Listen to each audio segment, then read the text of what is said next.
अतुलित बलधामं स्वर्णशैलावदेहं दनुजवनकृशानुं ज्ञानिनामाग्रगण्यं सकलगुणनिधानं वानराणामधीशं रघुपतिप्रियभगतं वातजातं नमामि। वंशी विभूषितकरान्नवनीरदाभात् पीताम्बरादरुणबिम्बफलाधरोष्ठा पूर्णेन्दुसुन्दरमुखादरविन्दनेत्रात् कृष्णात् परं किमपि तत्त्वमहं न जाने।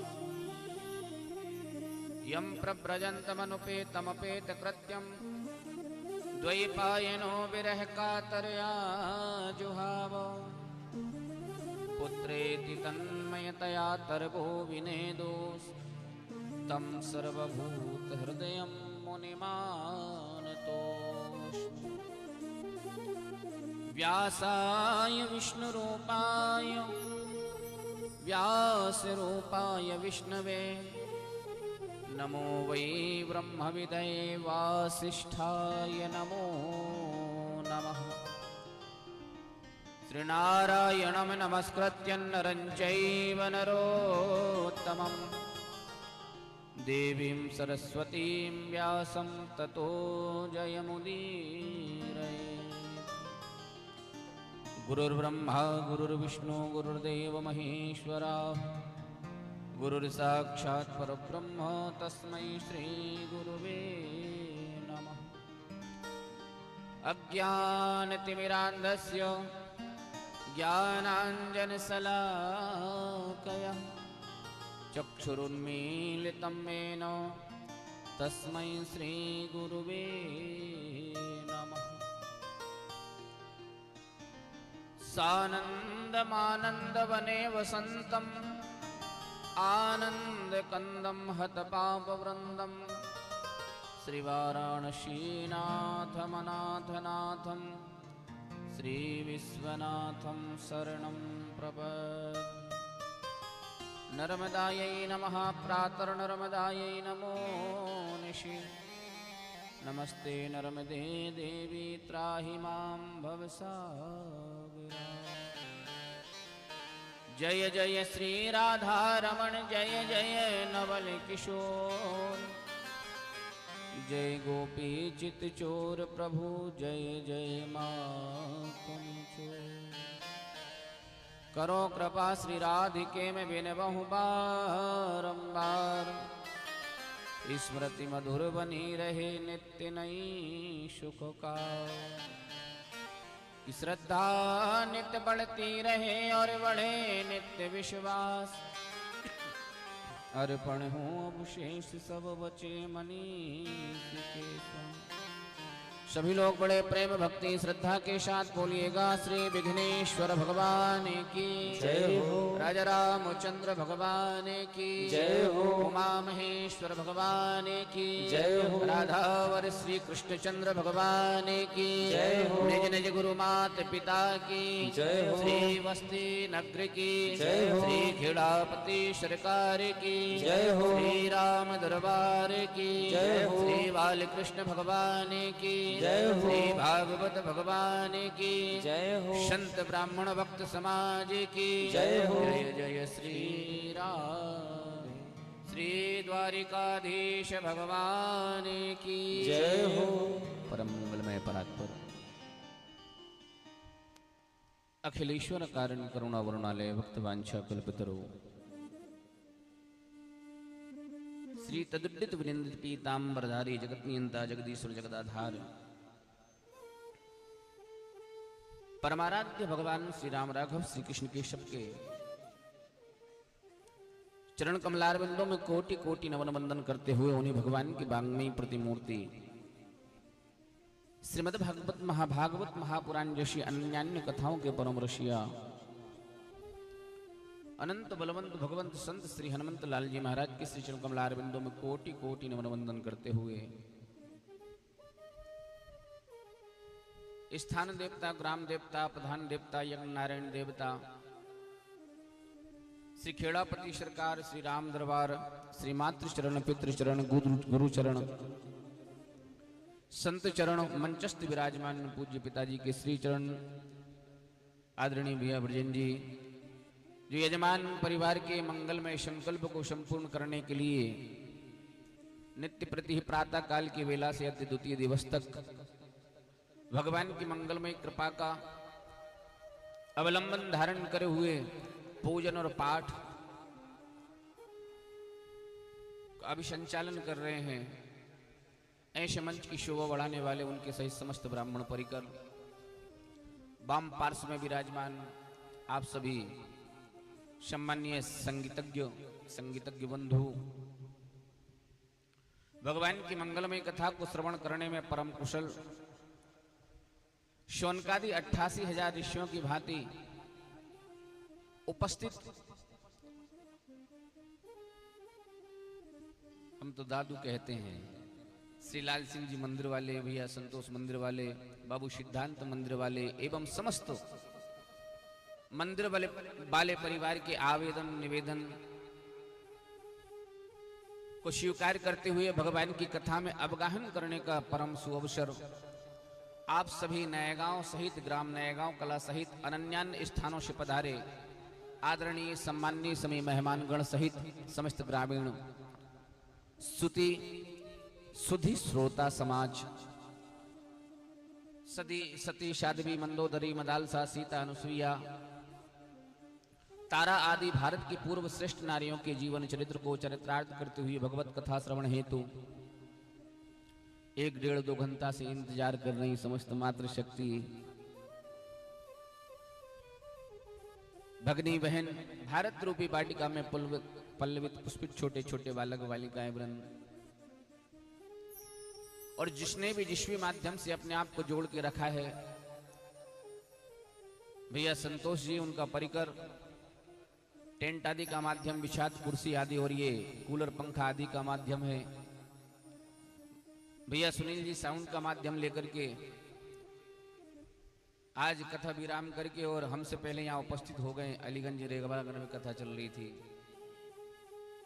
पुष्पमाला की सेवा हो, ब्राह्मणों के भोजन की सेवा हो, फलाहार प्रसादी की सेवा हो, और जिसने भी जिस भी भाव से अपने आप को तन से मन से आनंद से जोड़ रखा है, आप सबको साथ में लेकर एक बात मैं कहूं आपसे, इस कथा को अमरता प्रदान करते हुए लाइव टेलीकास्ट के माध्यम से भैया कृष्णकांत यहाँ आज भी उपस्थित हो गए हैं। सराहनीय आपकी उपस्थिति। आइए अब सबको साथ में लेकर के बड़े प्रेम श्रद्धा के साथ हम द्वितीय दिवस में प्रवेश करें। थोड़े से लेट तो हो गए हैं, थोड़े से लेट कर लेंगे। कल से सब लोग समय 2 बजे का ही रहेगा, 2 बजे मंच पर उपस्थित हो जाएंगे। प्रेम से बोलिए श्री भागवत भगवान की जय हो। और ऐसा कहते हैं कि हरि चर्चा के लिए हरि कृपा परम आवश्यक है, और उस हरि कृपा को प्राप्त करने के लिए, हरि चर्चा में प्रवेश करने के लिए हरि का नाम अति आवश्यक है। जब तक जिह्वा न भक्ति भगवत गुण नाम ध्येयम, तब तक चित्त में चिपकने वाला वो कृष्ण, वो राम, वो राघव, वो नारायण सज्जनों असंभव सा जान पड़ता है। आइए मंच की विधा, पूर्वाचार्यों की कृपा, पूर्व ऋषियों ने निर्धारित जिस विधा से अनन्यान्य भगवत कथाओं का संचालन किया है, उसी विधा पर हम और आप लोग चलें। सबसे निवेदन करूं कि सब लोग ताली की सेवा करते हुए, मुख से भगवान का नाम गाते हुए, प्रेम से भगवान का इस भजन कीर्तन के माध्यम से आश्रय ग्रहण करेंगे। बोल हरि बोल, हरि हरि हरि बोल, केशव माधव गोविंद बोल। बोल हरि बोल, हरि हरि हरि बोल, केशव माधव गोविंद बोल। बोल हरि बोल, हरि हरि हरि बोल, केशव माधव गोविंद बोल। बोल हरि बोल, हरि हरि हरि बोल, केशव माधव गोविंद बोल।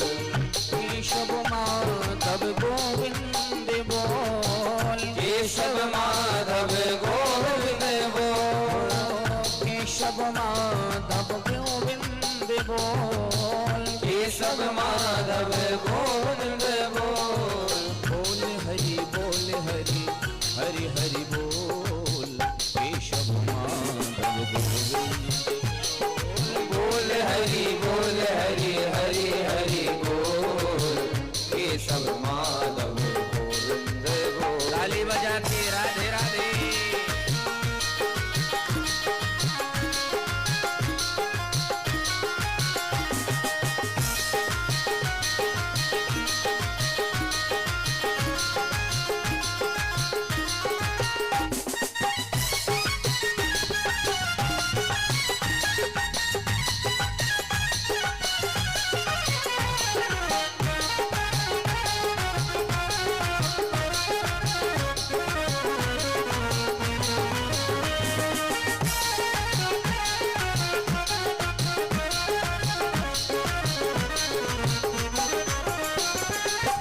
नाम प्रभु का है सुखकारी, पाप कटेंगे क्षण में भारी।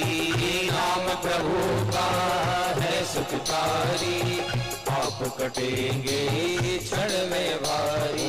ओ नाम प्रभु का बड़ा सुखकारी, पाप कटेंगे क्षण में भारी।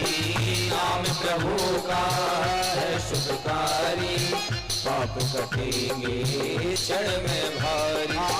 नाम कपीले अमृत घोल, नाम कपीले अमृत घोल। नाम कपीले अमृत घोल, नाम कपीले अमृत घोल। बोल हरि हरि हरि बोल केशव माधव गोविंद बोल। बोल हरि हरि हरि बोल केशव माधव गोविंद बोल। बोल हरि हरि हरि बोल केशव माधव गोविंद बोल। बोल हरि हरि हरि बोल केशव माधव। राधे राधे।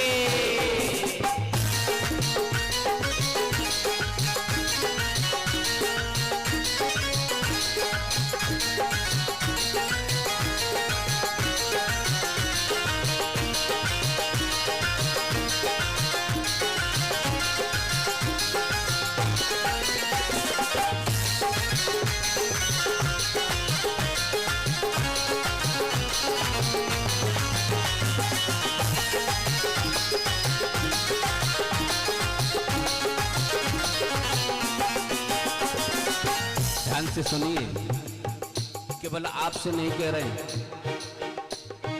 किन किन ने भगवान का नाम गाया है और जिन जिन ने पूर्व में भगवान का नाम गाया है बड़े प्रेम से, श्रद्धा से, भक्ति के साथ भाव लेकर के, आज भी उनका नाम अमर है और उनका आधार लेकर के जन जन भगवान के पहुंचने का मार्ग खोजते हैं, उनको संभल माल करके।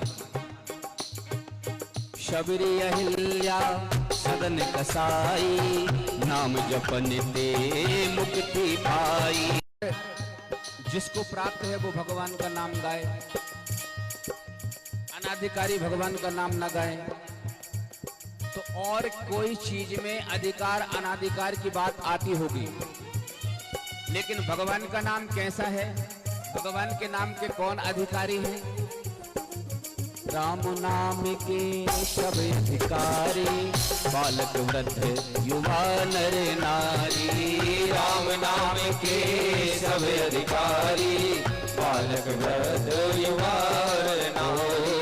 बालक वृद्ध युवा नर नारी, बालक वृद्ध युवा नर नारी। और सबका मंतव्य सिद्ध हुआ है।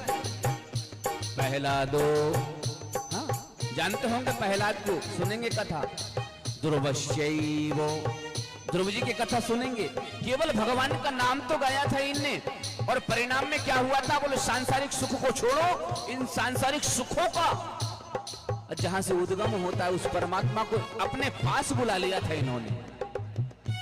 और वृद्ध संसार में ऐसे कई हुए हैं जिंदगी भर भगवान का नाम लेने का टाइम नहीं मिल पाया, अंतिम समय में भगवान का नाम गाया तो भगवान के पास पहुंच गए। ये नाम का प्रभाव है, भगवान की कृपा का प्रभाव है। निवेदन करूं आप लोगों से, रंती देव केवल मात्र दो घड़ी का समय मिला था रंती देव को, और 2 घड़ी में भगवत प्राप्त हो गई। तो सजनों, माताओं, बहनों, सबरी गीध सुसेवकन सुगत दीन रघुनाथ, दाम उधारे अमित खल वेद विद्युत गुणगात। हाँ सजनों, कई माताएं ऐसी हैं जिन्होंने भगवान का नाम गा करके, और फिर युवानों की तो बात ही अलग है, उनमें तो संसार में कई उदाहरण मिल जाएंगे। राम नाम के शब अधिकारी, बालक वृद्ध युवा नर नारी।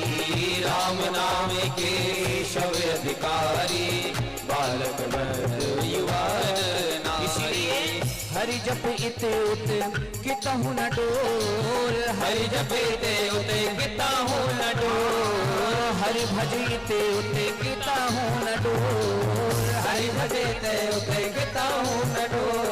बोल हरि हरि हरि बोल, केशव माधव गोविंद बोल। बोल हरि हरि हरि बोल, केशव माधव गोविंद बोल। केशव माधव गोविंद बोल, केशव माधव गोविंद बोल। केशव माधव गोविंद बोल, केशव माधव गोविंद बोल। अरे बोले हरि हरि हरि बोल, केशव माधव गोविंद बोल। बोल हरि हरि हरि बोल, केशव माधव गोविंद बोल। केशव माधव गोविंद बोल, केशव माधव गोविंद बोल। हरे केशव माधव गोविंद बोल, केशव माधव गोविंद बोल। बालं नवीन शतपत्र विशाल नेत्रम, बिंबाधरम सजलमेघरुचिं मनोज्ञम, मंदशमितम मधुर सुंदर मंदयानम, श्रीनंदनंदनमहं मनसा स्मरामि। बोलिए श्री बालकृष्ण भगवान की जय हो। अच्छा, निवेदन करूं मैं आप लोगों से भगवान की कृपा की। अब अलीगंज जिस घाट पे स्नान करने के लिए जाते हैं वहीं कथा चल रही थी। आज इतना पानी गिरा है, हाँ इतना पानी। मैं सोच रहा था कहीं नया गांव में ये पानी गिर रहा होगा तो फिर, लेकिन देखो भगवान की कृपा बाहर तक गिरा है। हाँ, यूं कहें कि महेश्वर के उधर तक, इधर हाँ। अब ऐसा तो कोई कह भी नहीं सकता कि आज अलीगंज में पानी गिरा। वो भंडारा चल रहा है, बहुत सारे जन हैं। हाँ सज्जनों, माताओं में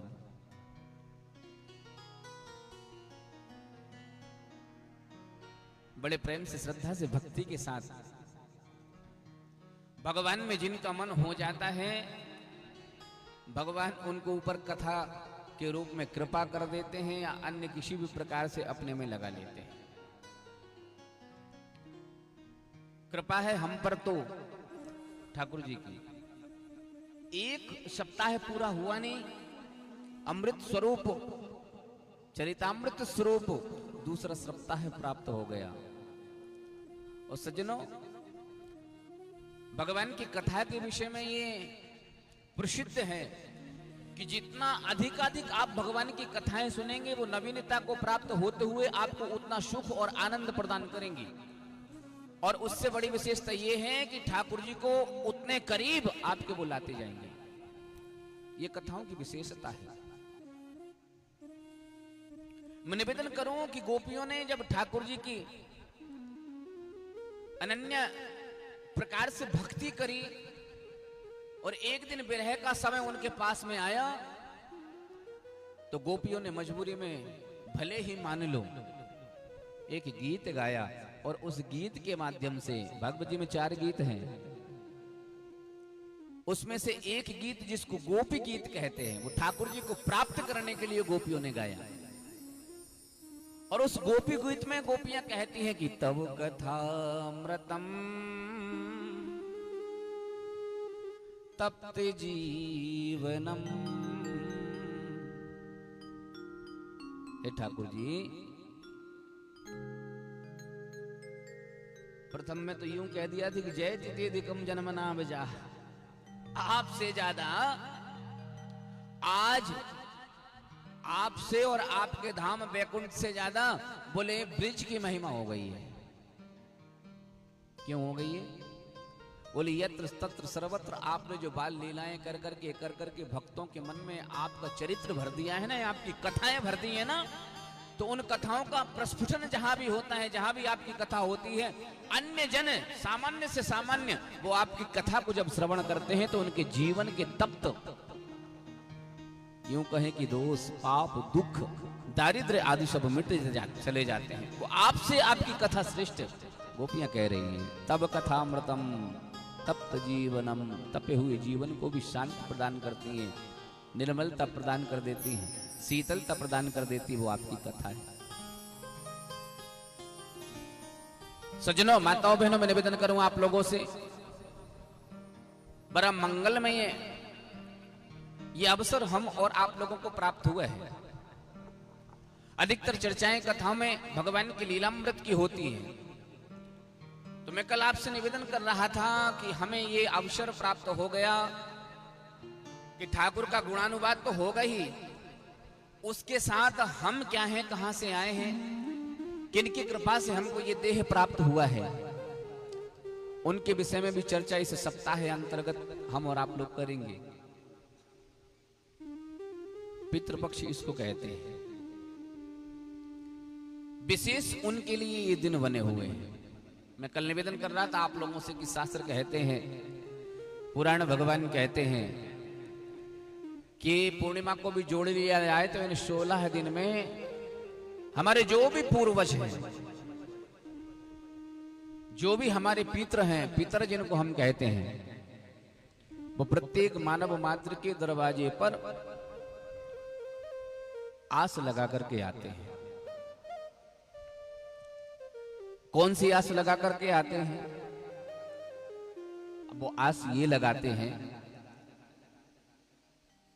कि भगवत कृपा से हमको यदि पितरों की श्रेणी प्राप्त हो गई है और पितरों की श्रेणी में यदि हम कुछ देने लायक हो गए हैं, तो सर्वप्रथम अपने वंशजों के घर में दरवाजे पर जाकर के हमें ये सौभाग्य प्राप्त हो जाए कि हमको वो सत्कर्म सद्धर्म करने वाले हमारे वंशज मिल जाएं, जिससे हम उन्हें सुख हो, आनंद, अनेक प्रकार से धन संपदा संतति आदि का आशीर्वाद प्रदान कर सके। आशाएं लगा करके वो इस प्रकार इन 16 दिनांतर्गत प्रत्येक मानव के दरवाजे पर उसके पूर्वज आते हैं। मैं कल निवेदन कर रहा था आप लोगों से कि जो लोग तर्पण करते हैं उन लोगों को मालूम होगा कि पितृ होते कितने प्रकार के। आज फिर सुन लीजिए, पितर कितने प्रकार के होते हैं। आप लोग जानते होंगे ना, जो पितृ तर्पण करते हैं कि गुरुजी ने कही कि इते मुंह करो, ऐसे ऐसे लुढ़का दो, गुरुजी ने कही सीधे मुंह करो, ऐसे ऐसे कर दो, फिर गुरुजी ने कही जने हुए ऐसे कर लो, तो फिर तरफ कपड़ा डाल लो और डाल कर और आ गए। उससे भी तृप्ति तो मिलती है, लेकिन सज्जनों, माताओं बहनों, जैसे कोई हमें भोजन करा रहा है और जिसके हाथ का हम भोजन कर रहे हैं और फिर जिसको हम भोजन करा रहे हैं, जिसको जल पिला रहे हैं, उसके विषय में हमको जानकारी हो जाए तो खाने और पीने में बड़ा आनंद आने लग जाता है। हाँ, नहीं तो शंका होती है कि न जाने कौन है, कहां से है, कैसा है ना। ऐसे ही जब हम तिलांजलि जलांजलि तर्पण के माध्यम से करते हैं तो कैसे कर रहे हैं, क्यों करना चाहिए, किसको कर रहे हैं, ये इतनी जानकारी तो हो।